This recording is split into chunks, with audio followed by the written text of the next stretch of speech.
What are you seeing from that Cal defense? Well, you know, I worked with Art for 7, 8 years at Ole Miss. Aggressive, you know, obviously not the same group as last year. You know, play aggressive, run to the football good. They really, you know, he likes to get you guys running the line of scrimmage, running the football. So plays a lot of guys. So you know, kind of mixes things up on you. But like every week for us, everything's a challenge. What did you take from what Washington did to them? They did a nice job on them. They ran the ball well on them. I thought hit some big plays on them. I don't know. You know, it's offense. It's like to me every week it's the same. It's all about if you actually, you know, everybody puts in game plans, right? It's supposed to be good against it. Now some work, some don't. Okay, but it always comes down to about us. You know, it's about the offense, about executing, guys getting their hats in the right spots. You know, quarterback making right reads. You know, those type of things, and that's what I think Washington did a good job of. I thought they were very efficient that day. You know, and they converted third downs. You know, they stayed on the field. So you've heard of game plans that work then, or is this just a rumor out there? I just saw that yesterday. I didn't know that was really supposed to happen. Right. Yeah. You know, I was reading something. Yes, I was reading somewhere, and it said that sometimes game plans are supposed to work. What Right. do you see from how Cal does in the pass rush? And what? In their pass rush? Bull rush, physical guys. Now, I've known Sonny. I've known, as you read, right, since he was, which I'm kind of pissed because he says he's known me since 3rd grade. Well, he was a little bit older than that. But his dad was the defensive coordinator at Mazzone College. So I've known Sonny since he probably was in 3rd grade. And I tell you, they've done a heck. I mean, every place he's gone, he's done really. You know, he's at Kentucky, and then he's at Louisiana Tech, and every place he's gone, he's built a good program.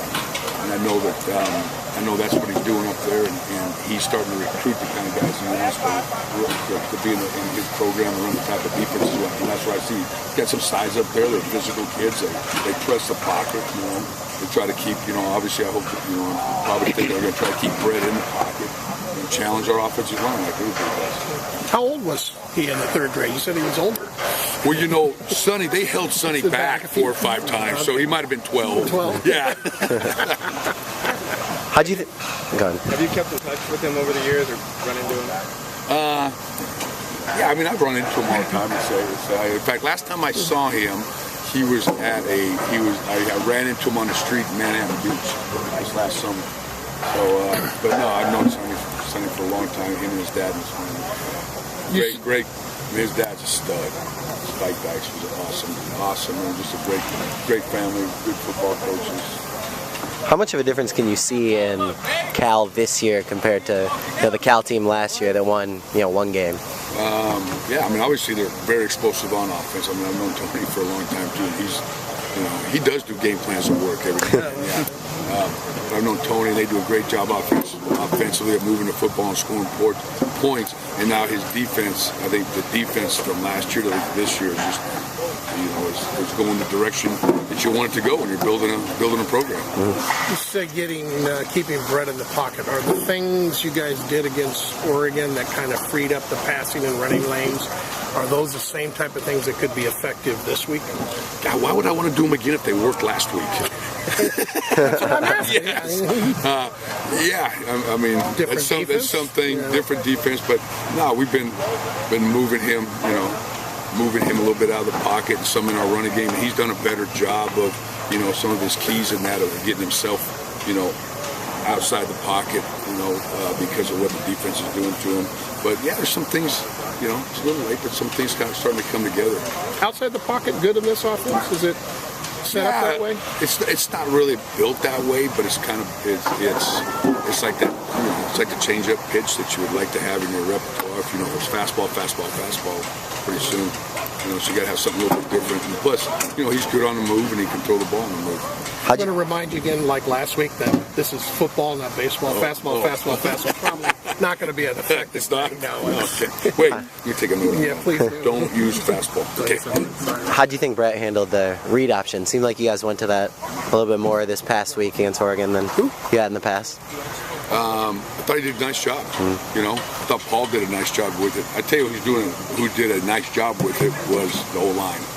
You know, the O-line is, you know, they're starting to, you know, come together a little bit. Connor went in there and did a really good job at tackle for us. You know, Kenny Lacey and then Scott and Caleb and all those kids.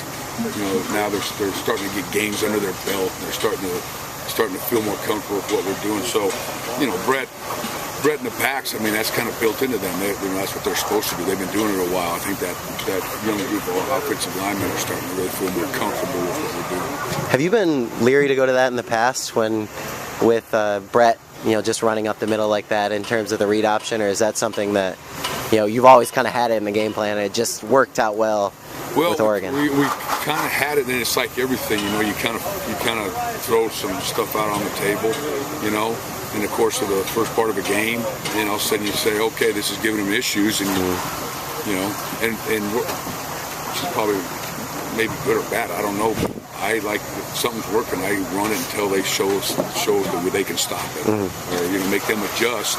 And then if you saw in the second half, or you know, our zone stuff started working a little bit better because of, you know, what Brett had done, you know, with our power read stuff in the first half. So, you know, it felt good that the kids in the offense started feeling like, okay, that's how it's supposed to work. You know, you run something, they start taking away. Okay, where's your counter punch on it? With Paul doing so well, do you have to, or do you run Brett less? I know he had his career high in carries last week. Is that something where you try to dial that down in the weeks going forward? I don't know. I just think it's kind of like how it plays out. You know, I mean, obviously you guys were, you know, I mean, last week, you know, it was 10 sacks, and like, how do how do you protect, you know, that situation? Well, that's one of the situations is, you know, Brett's got to, you know, take on some of that part of getting out of the pocket, running the football, which takes pressure off our offensive line. Did Noel's success on those 3 straight runs last week, does that give you a little blueprint for how to use them a little differently as a running back going forward? No, I mean, we've always done, we had the blueprint. Did you like that? How wide those wide splits? That was fun. Yeah. Yeah. I mean, there's always a package in every week for Miles, and some of it depends on how much, you know, in the course of a game, you know, how tired is he from, you know, playing defense, and then, you know, that situation comes on offense, so it's kind of a tricky deal. But yeah, we always have a package in for Miles and Eddie and, you know, all those guys in there. Yeah, in retrospect, you always look back and maybe I should use it more or less. Yeah, but I do that with a lot of players. Question is, when do you use the zone read with Eddie? As you got Eddie and Brett running the zone read? I think I would. Come on, quiet, man. That's the next thing. Okay? Just so you know, that play is called Panda. Yeah, all right. Because you know they call Eddie Kung Fu Panda. Okay. Right? So that's the Panda play. All right.